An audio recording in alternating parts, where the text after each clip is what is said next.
আসসালামু আলাইকুম ওয়া রাহমাতুল্লাহি ওয়া বারাকাতুহু। নবীজি চাইতেন মদিনা শরীফ ইমানদারদের নিকট সবচেয়ে বেশি প্রিয় হয়ে যাক, যার ফলে নবীজি আল্লাহ পাকের কাছে দোয়া করেছেন এইভাবে। বুখারী শরীফের 5677 নং হাদিস, আল্লাহুম্মা হাব্বিব ইলাইনাল মাদিনাতা কা হুব্বি মাক্কাতা আও আশাদ্দা। হে আল্লাহ, আমাদের নিকট মদিনাকে প্রিয় করে দিন যেমনিভাবে মক্কা আমাদের নিকট প্রিয় অথবা এর চেয়ে বেশি। সুবহানাল্লাহ। নবীজি বললেন আও আশাদ্দা, অথবা এর চেয়ে বেশি। আর বললেন হাব্বিব ইলাইনা, আমাদের সকলের নিকট, অর্থাৎ সকল ইমানদারদের নিকট মদিনাকে প্রিয় করে দিন মক্কার চেয়ে বেশি। সুবহানাল্লাহ। নবীজি আল্লাহ পাকের কাছে দোয়া করেছেন বিদায় মদিনা শরীফ সকল ইমানদারদের নিকট সবচেয়ে বেশি প্রিয় হয়ে গেছে। যার ফলে অষ্টম হিজরিতে যখন মক্কা বিজয় হলো, মক্কা মুসলমানদের শাসন ব্যবস্থার মধ্যে চলে আসলো, নবীজি মদিনা শরীফের যেমন বাদশাহ মক্কা শরীফেরও বাদশাহ হয়ে গেলেন। নবীজি চাইলেই মক্কা শরীফে চলে আসতে পারতেন, কিন্তু নবীজি আসলেন না। নবীজির পরে সাহাবায়ে কেরামও আসেননি।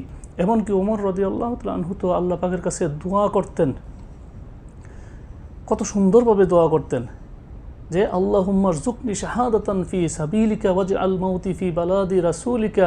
হে আল্লাহ, আমার মৃত্যুটা যেন আপনার রাস্তায় হয় এবং আমার মৃত্যুটা যেন মদিনা শরীফে আপনার রাসূলের শহরে হয়। সুবহানাল্লাহ। বুখারী শরীফের 1769 নং হাদিস। এত সুন্দরভাবে ওমর রাদিয়াল্লাহু তাআলা আনহু আল্লাহ পাকের কাছে দোয়া করতেন। উনি জীবিত অবস্থায় তো মদিনা শরীফেই থাকতে চাইতেন, মৃত্যুর পরেও উনি চাইতেন যে উনি যেন মদিনা শরীফে থাকতে পারেন। কত সুন্দরভাবে উনি আল্লাহ পাকের কাছে দোয়া করেছেন। তো সকল ইমানদারদের কাছে মদিনা শরীফ সবচেয়ে প্রিয় হবেই না কেন। মদিনা শরীফ হচ্ছে ইমানের বাড়ি। যেমন বুখারী শরীফের 1876 নং হাদিস, নবীজি ইরশাদ করেন ইন্নাল ঈমান লা ইয়ারিজুল আল মাদিনাতি কামা তারিজুল হাইয়াতু লি জুহরিহা।